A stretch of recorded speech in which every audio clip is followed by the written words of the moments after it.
With Diablo 4's Season 1 being just days away, there are actually a few significant ways that players can prepare for it despite our current characters not getting carried over to Season 1.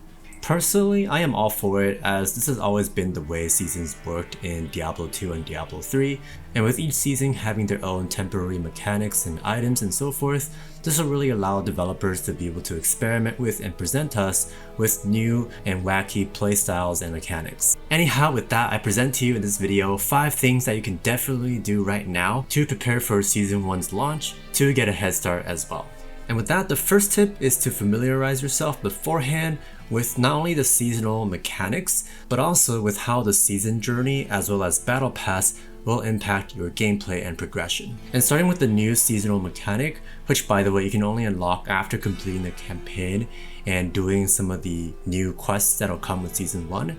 But anyhow, it is the so-called malignant monsters and malignant hearts, which all throughout Sanctuary, anywhere that you'll be playing, you'll have a chance to encounter these so-called malignant monsters that when killed, you'll have to use this cage to sort of revive them, so to speak. And then after you kill them again, you'll be able to get their caged heart, which is like a corrupted heart.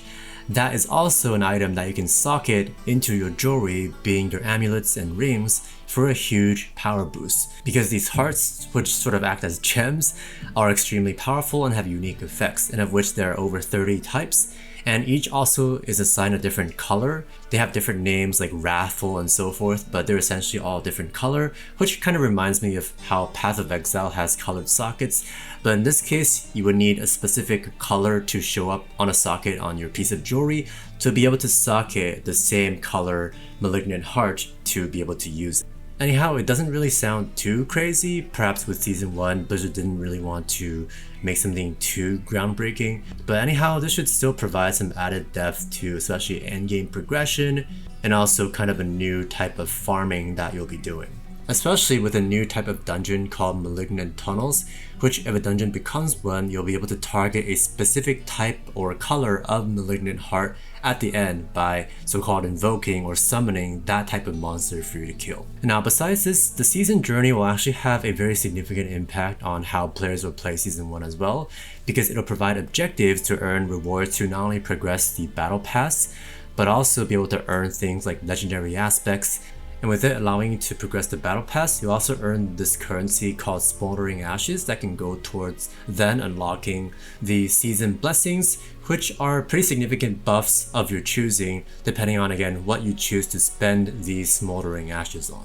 And by the way, if Diablo 3's season journeys were any indication, these should also provide some sort of alleviation, if you will, for the sort of lack of endgame content, alongside of course the new seasonal mechanic with the Malignant Hearts, by potentially offering pretty challenging objectives that also come with cool rewards, or even just give you significant progress on your battle pass to allow you to earn a lot of the cosmetics on it. And I also imagine that one of the final objectives will involve defeating the new level 100 Uber boss for Season 1.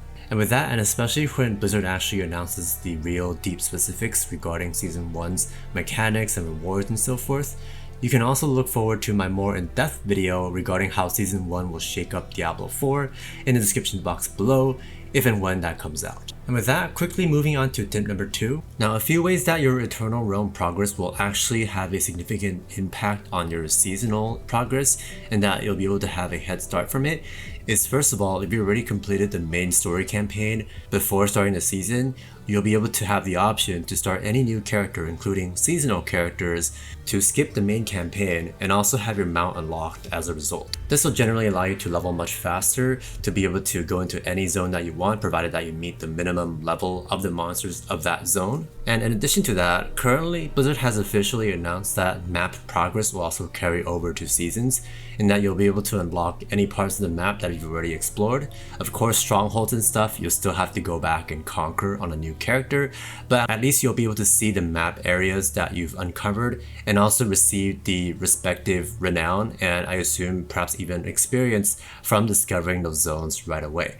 And not only that, but Altars of Lilith are another thing that is retained from the Eternal Realm, or rather is shared across basically all of your characters, regardless of whether it's seasonal or non-seasonal, which means you only have to really unlock Altars of Lilith once to not only be able to get the bonus stats that each grants, but also be able to keep the Renown progress from picking up each of the altars, which combined with the map unlocks will give you a significant head start in your Renown in Season 1.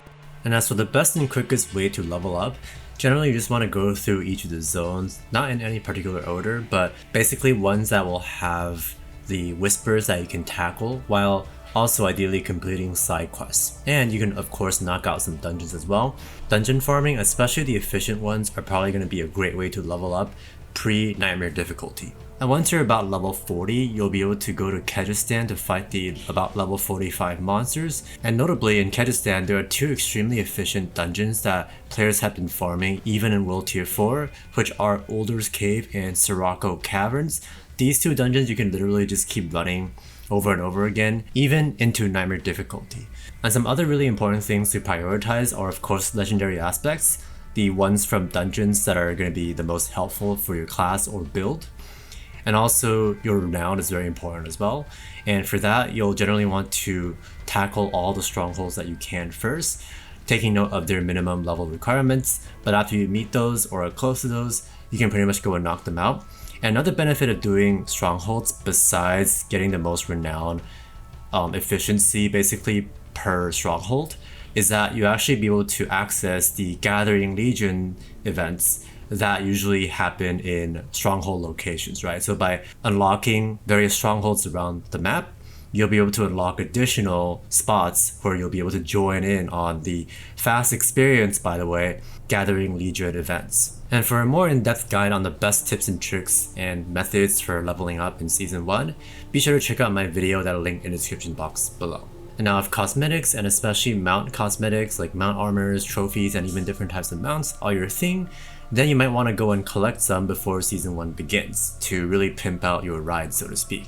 For instance, there are a bunch of mount accessories and armors that you can earn just through challenges in the game by completing certain milestones, or ones that you can just actually farm by playing the game, that you can unlock even before Season 1 to allow you to not only ride in style, but also be able to change up the style depending on what you're feeling. And for a guide on several mount armors and trophies that you can earn in the game that are not random drops and that you don't have to buy from the store, I'll have my video for that link in the description box as well. And of course, before Season 1 begins, you can first plan out some potential builds that you might be playing to allow you to, when you start Season 1, be able to target the specific legendary aspects that you'll need for those builds, or that one build. And also be able to identify actually useful items and gear affixes, right, for your specific build, and also be able to mark the ones that are not useful to you as trash, and thus be able to much better manage your inventory and stash base and really keep it lean, as if you've been playing Diablo 4 pre-season, you'll know that stash space is very limited.